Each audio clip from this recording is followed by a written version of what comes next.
super especial, psicóloga, doutora Josiane Ramos Ferreira. Tudo bem, Jo? Oi, querida. Bem, e você? Bom dia. Bom dia. Bom dia, Guilherme. Bom dia, que bom, Josi. você tá de volta. Tô de volta. Nossa, eu estive aqui quando você foi viajar. Foi uma agora eu tô de semana volta, antes, né? E agora já tá aqui de novo. Que bom, viu? Que bom. você Ele trouxe um voltou. presentinho pra você? Ah, eu não pedi, né? Eu não pedi nada pra ele. Falei, Trouxe deixa nada ele pra falar. ninguém. viu? Pedindo, ele não trouxe. Meu, o dólar tá 3,75. Você quer Você um só real, trouxe essa vale meia 13. feia. Agora minha meia linda. Essa meia ó, feia minha meia, você trouxe. Minha meia. Essa meia feia ele trouxe. Ó, ele minha meia conseguiu. linda. Ó. Ai, desculpa, dona de Toda casa. semana eu tô com uma meia linda aqui no programa. E essa invejosa fica aí com inveja das minhas meias. Fala, Eu com inveja você dessa tá com meia? inveja da minha meia, Eu com Priscila. inveja dessa meia? Não, Tá. para tudo. Amiga, essa meia, sabe como que eu colocaria essa meia? Ah. Colocaria bem na frente, né, assim, porque quando a pessoa entra em casa, diz que tem que colocar um espelho, né? Ah. Eu já colocaria a meia, para a pessoa já deparar com a meia, na frente, assim, ó. Ai, Priscila, ó, não vou falar nada pra você, viu? Bom, Josiane, é um prazer ter você aqui, como sempre, o nosso bate-papo flui e o nosso bate-papo traz muita informação e tira muita dúvida de quem está em casa, né? A semana retrasada que você esteve aqui, muita gente mandou algumas perguntas, algumas questões, para falar um pouquinho sobre o medo, né? E justamente por isso, nós juntamos essas perguntas das redes sociais, da nossa página, né, da nossa casa aí no Facebook, e trouxemos hoje para você responder e tirar essas dúvidas dos nossos telespectadores. Com o maior prazer. Com o maior viu, prazer, Guilherme? não é mesmo? Obrigada pela oportunidade. Aham. Eu que agradeço, viu? Bom, Guilherme? agora a gente vai falar um pouquinho sobre o medo. Quem é que não tem medo? Quem é que não sente medo? Ou quem é que alguma nunca coisa. sentiu medo de alguma coisa? Muita gente tem medo simplesmente do momento que acorda. Só o fato de acordar e saber que tem que trabalhar já dá aquela sensação de medo. Muita gente só tem medo no momento que assiste um filme de terror. Muita gente tem medo de várias situações da vida. E aí, qual é o seu medo, hein? E agora, doutora? Exatamente. O medo, na verdade, ele é saudável porque ele nos protege. Agora, o medo exagerado, daí que é problema. Porque se eu vou atravessar a rua, eu tenho que ter medo de não me machucar, de morrer, para eu poder atravessar com segurança. Mas, fora coisas assim básicas que nos protegem, outros tipos de medo podem ser prejudiciais, inclusive se transformam em fobias. Fobias, né? Exatamente. Eu não sei se vocês têm, quem está nos ouvindo tem, mas tem muita gente que tem, por exemplo, fobia de barata, De aranha. não é? De aranha. De cobra. Você tem de cobra? Cobra. Cobra, não é? Cobra, Tem gente que não cobra. pode. Cobra, animais assim que rastejam, peçonhentos, é muito comum. Eu ter tenho de escorpião. Sério? Eu não tenho medo de escorpião. É o único bichinho que eu tenho pavor mesmo. Eu Não só de- gosto de escorpião. Eu só de pensar em cobra me dá É. desespero. E esse desespero faz parte do sintoma da fobia, que é muito parecido com a ansiedade, dá disparo no coração, às vezes a pessoa paralisa, fica muito aflita. Mas existem vários medos. Se a gente procurar a lista de fobias no Google mesmo, a gente vai encontrar de A a Z milhares. Mas as mais comuns que a gente vê, especialmente em criança, medo de escuro. Criança até 6, 7 anos é muito normal ter medo de escuro. Criança tipo 2 anos, 2,5, 3, medo de barulho. Quem nunca viu uma criança quando a gente liga o secador e fala, ai, para com esse barulho? Eles têm medo de barulho assim repentinos que vêm e atravessam. Verdade. Exatamente. Tem criança que tem medo de fazer cocô, que é de defecar, né? Existe até um tratamento específico para isso. E assim a gente vai com vários tipos de medo. Aí tem os medos que são os medos que a gente vê que são mais incomuns. Por exemplo, medo de tomar banho. Sim. Tem gente que tem fobia e não toma banho. Por exemplo, de poeira. Tem gente que tem fobia de poeira. Não pode entrar num lugar onde sente que está meio sujo. Esses sentimentos que a pessoa tem com relação a esses estímulos que provocam toda essa reação da ansiedade, é muito bom, eu acho, fazer uma ligação. Tem gente que sente isso sem ter nenhum estímulo, Nossa. que é a ansiedade. Por exemplo, a pessoa fica aflita, não tem nenhum rato, não tem nenhuma barata, não tem nenhuma cobra, não tem nada, e a pessoa fica aflita. Então, o medo como a ansiedade, eles estão tudo dentro do mesmo quadro de sintomas. Certo. Então, se você vê seu filho, por exemplo, em casa, paralisar, por exemplo, fobia de escola, tem gente que tem fobia de escola. Não medo de ir na escola porque tem um coleguinha que está batendo, ou a professora que está Entendi. não cuidando tão bem, por exemplo. Mas tem gente que tem fobia, que a escola fica num lugar na mente dele que ele não consegue conceber uma ida até a escola. Tem gente que tem fobia de igreja, de Deus, de religião. Tem gente que tem fobia do número 8. É muito interessante. Tem gente que não pode ver, talvez pelo sentido do infinito, né? Aquela coisa que não tem começo, meio e fim. Né? Tem gente que tem fobia de palavra. Por exemplo, vai ler um texto, se aparece a palavra Satanás no meio do texto. A pessoa pula a palavra, ela não lê aquela palavra. Entendi. Tem gente que tem fobia de sentar num lugar onde uma pessoa está sentada, medo de pegar a doença daquela pessoa. Eu tenho medo de falar um palavrão que eu proibi a todo mundo em casa de falar esse palavrão, entendeu? Começa com D. Não vou falar mais nada. Não quero essa palavra. Você não fala. Não falo. Você tem fobia dessa Eu não palavra. posso ouvir essa palavra dentro de casa. Me dá um desespero. Esses dias meu filho, sem querer, ele falou, eu falei, nunca mais você toca esse nome dentro da minha casa, da nossa casa. Não quero mais isso. Me deu um desespero, eu tive que tomar água, eu comecei a ficar agitada. Pois é, Eu Pri. não gosto da palavra, né? Essa palavra não quero falar, mas alguém já descobriu, né? Já imagino. Pois é. E isso, veja só como que a gente é complexo, né? Às vezes, na mente, a gente vai criando até umas defesas. Por exemplo, se a gente vê uma coisa que a gente não gosta, a gente pode começar a repetir palavras ou até palavras de oração, que dá a impressão pra gente que a gente está fazendo uma oração. Mas, às vezes, é uma reação que a gente tem perante o medo. A gente fica tão paralisado que a gente começa a repetir palavras. Ou, por exemplo, a fobia social. Tem gente que vai ter que se apresentar publicamente num Acho lugar. que é pior, né, Guilherme? Não é? Esse E tem daí, muita gente. exatamente, começa a dar um disparo no coração, começa a dar uma falta de ar. Aí a pessoa começa a repetir na mente uma sequência de oração. Às vezes, na hora que ela termina de repetir aquela sequência, ela se acalma. Aí confunde muito isso como se ela estivesse realmente fazendo uma oração, que é uma coisa boa, que é quando a gente realmente conversa com Deus. Mas, nesse caso, é uma defesa obsessiva perante o medo, que na hora que ela conclui aquele tipo de pensamento, que é fácil de identificar, porque ele é sempre do mesmo jeito, tem o mesmo tempo, e daí tem começo, meio e fim. Aí a pessoa fala aquilo, ela se acalma. É uma defesa perante o medo que ela vai ter que enfrentar. Ela fica até um pouco segura e vai e se apresenta. Por exemplo, tendo que se apresentar publicamente, num lugar assim, né? Mas, na verdade, ela precisou usar de uma defesa obsessiva, usar aquele monte de palavra para se proteger do medo.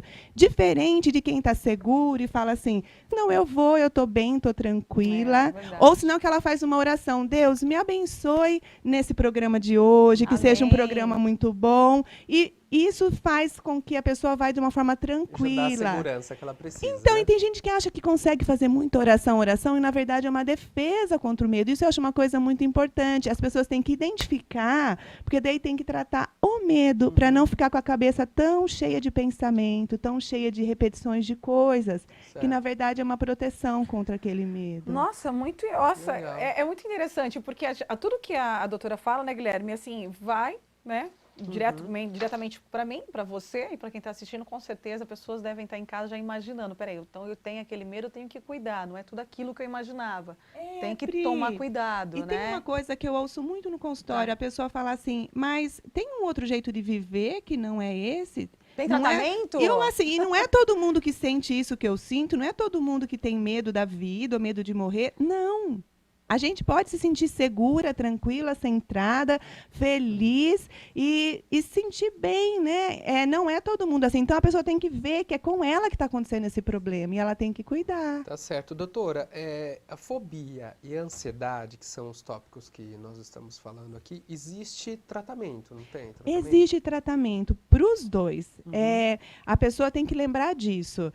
Se eu estou sentindo algo que está me deixando incomodada, se eu passo o meu dia que eu não me sinto feliz, que eu me sinto muito nessa expectativa ou com medo das coisas, tem tratamento, porque a gente vai investigar o quê? Como foi a história de vida da pessoa. Na fobia, pode ser que ela teve um evento quando pequena, por exemplo, da barata. Se ela estava sentada na sala, passou uma barata perto dela, todo mundo gritou, saiu correndo e a criança pequenininha ficou lá.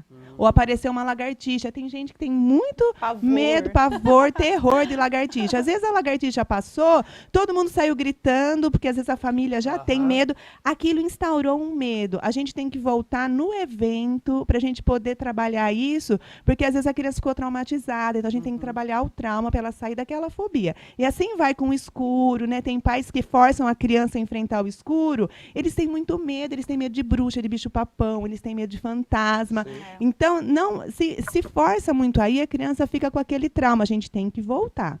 E também na ansiedade, que também é da família e da fobia, a gente volta até quando era muito pequenininho. A gente não volta de forma de hipnose, no jeito que eu trabalho. Isso não tem Existe necessidade de hipnose. não tem. Existem várias abordagens que trabalham o medo. Existe a hipnose, existe a psicologia cognitivo-comportamental, existe a psicanálise. Existem várias abordagens dentro da psicologia, até da parapsicologia, que vai trabalhando. Mas, assim, em resumo, todos vão trabalhar o que aconteceu no passado e vai tentar trocar o estímulo do medo, que nem uma coisa interessante que a psicologia comportamental faz. Criança que tem medo de palhaço. Cresceu e continua tendo medo de palhaço. É muito comum isso. Muito. O riso do palhaço soa assim como falso para a criança. Ela acha que por trás daquilo tem alguma agressividade. Então, na psicologia comportamental, eles vão apresentando figuras de palhaço, bonecos de palhaço, e vão apresentar depois o palhaço fazendo uma dessensibilização do medo, tentando aproximar. Eu acho uma técnica muito interessante. Bacana. Embora não é da minha abordagem, mas eu valorizo muito. Na minha abordagem, a gente trabalha bastante a questão do nascimento, a questão da história de vida, a questão dos traumas lá atrás. Então, a fobia e a ansiedade tem tratamento, a gente tem que procurar, e às vezes até com medicação. Às vezes tem que entrar com a medicação para a pessoa ficar livre daquele medo. Às vezes não é medo de um objeto em si, mas é o medo da vida, é o medo do acordar, que nem a Pri falou, é o medo de viver o dia, né? E tem um medo agora, Guilherme, que para quem está assistindo o programa, eles enviaram, na verdade, pelo WhatsApp, mas eu acho que essa pergunta tem tantas pessoas que gostaria de fazer para você, doutora Josiane. Tenho medo de errar em tudo que vou fazer. Algumas pessoas têm medo de fazer, porque acham que vão dar errado. Exatamente. Geralmente, a pessoa ela tem muita crítica com ela mesma, por isso que ela tem medo de errar, porque ela acha que se ela errar, ela vai passar algum vexame, né? Se ela errar, ela vai ser desaprovada. Às vezes, na história de vida, a gente vê um pai que exigiu muito na escola, que tirasse sempre A, que fosse sempre muito bem. Então, a gente vê que vai crescendo naquele ritmo que tem que acertar sempre, se tornam pessoas perfeccionistas.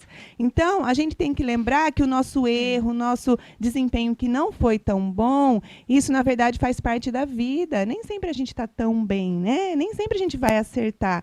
Mas a pessoa, às vezes, entra nessa paranoia de não poder errar e paralisa, não tenta. Não tenta fazer nada.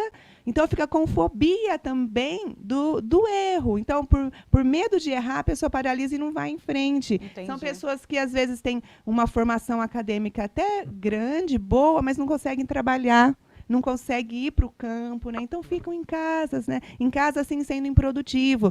A gente tem que ajudar essas pessoas a caminhar, né? Na terapia. Faça alguma coisa. Sacode a poeira. Exatamente. Temos uma outra pergunta aqui, que vamos lá. Como decidir entre a razão e o coração, doutora? Aí pegou, né? Essa pegou, hein? Ai, pois é. A razão está aqui na mente, está no campo intelectual, né? E a emoção é aqui. A gente tem que combinar aqui com aqui. A gente trabalha muito isso em terapia. O que a gente sente tem que combinar com o que a gente pensa. Na verdade, os nossos pensamentos, eles invadem muito nossa cabeça. Eu falo assim que não é necessário tanto pensamento na nossa cabeça. A gente tem que usar o pensamento para pensar que eu tenho que sair daqui, pegar o carro e ir embora. Eu tenho que pensar que eu quero fazer um curso. Mas esses pensamentos que ficam, ai, eu sou feia, ai, eu não posso errar, ai, meu Deus, alguém vai morrer. Todos esses pensamentos, eles são infrutíferos. E eles levam a gente para o campo do medo. Então, emocionalmente, a gente tem que pensar assim, eu tenho que sair do campo do medo e ir para o campo da confiança. Porque esses pensamentos, eles estão muito contrários ao sentimento que tem que ser o quê? Confiança. O básico do nosso sentimento é confiar. Confiar que se eu errar, no fim vai dar certo, confiar na vida que vai dar certo, confiar que se eu perder alguém, eu vou sobreviver, confiança. Então, a nossa mente precisa desacelerar E desacelerando, ela vai começar a combinar com o nosso coração, né? Com a nossa emoção. Tá Então tem que certo. juntar uma coisa com a outra. Bom, temos uma última pergunta aqui, que o nosso tempo já está correndo, né? Mas gostariam de saber, tem uma pessoa aqui no estúdio que ele tem medo da musiquinha do Fantástico no domingo. Quando tá terminando o domingo a musiquinha Ai, do eu não Fantástico, acredito. ele se sente ansioso e ele tem medo. E é verdade, né? Olha lá, tem medo, Tá olha lá. vendo? Vai, corra contra o tempo É agora. normal isso? Ainda mais assim, de domingo à noite, pessoas que durante a semana imaginam que vão enfrentar coisas que eles não estão com muita vontade de enfrentar. Ou estão no trabalho que não básico, gosta, essa pessoa né? perguntou. Né? Ou tá passando por uma situação difícil que o final de semana dá uma trégua. Aí pensa, ai, na semana eu vou ter que começar a enfrentar tudo novamente. Às vezes tem pessoas que trocam de canal mesmo. Assim como trocam de canal quando vem jacaré, cobra, essas Tigre, coisas. eu posso ver tigre. Pois Também, é. Onça, eu tenho medo. Troca de canal porque se torna um sinal de que a semana vai começar e daí semana começando vou ter que enfrentar tudo aquilo. No vídeo motivacional eu achei legal porque assim, mude a semana. Vamos lá para que a gente consiga fazer uma semana melhor, Olha só, né? e o pessoal que está assistindo, acompanhando a gente, está agradecendo. A Luana da Silva, isso mesmo? Luana da Silva está agradecendo, porque você acabou tirando algumas dúvidas para ela, está agradecendo. Obrigada. Como que é? Isso mesmo? E pedindo o seu contato. Como é que faz para poder entrar em contato com você, doutora? Tem meu celular que é 997461390. Ou também pelo Facebook, Josiane, psicóloga psicanalista, que tem umas matérias lá, a gente pode conversar por mensagem lá também. E esse meu telefone é o WhatsApp também, pode me mandar aqui Qual é o número de novo? 997461390. Josiane, muito obrigado pela sua participação. Como Obrigada, sempre é um eu. prazer. Nossa, muito Afinal de bom. contas, sempre esclarecendo, até tirando dúvidas. Quem está em casa assistindo a gente sabe, né, da grande importância de ter uma profissional assim como você, renomada, uma pessoa que a gente confia, trazendo para poder esclarecer e tirar esses problemas, essas neuras que tanto atrapalham a vida da gente, não é mesmo? Socorro, né? Obrigada, viu, Guilherme? Obrigado você Obrigada, mais uma Pri. vez. Ai, mão gelada. E olha, Priscila sempre com a mão gelada. E olha só, e temos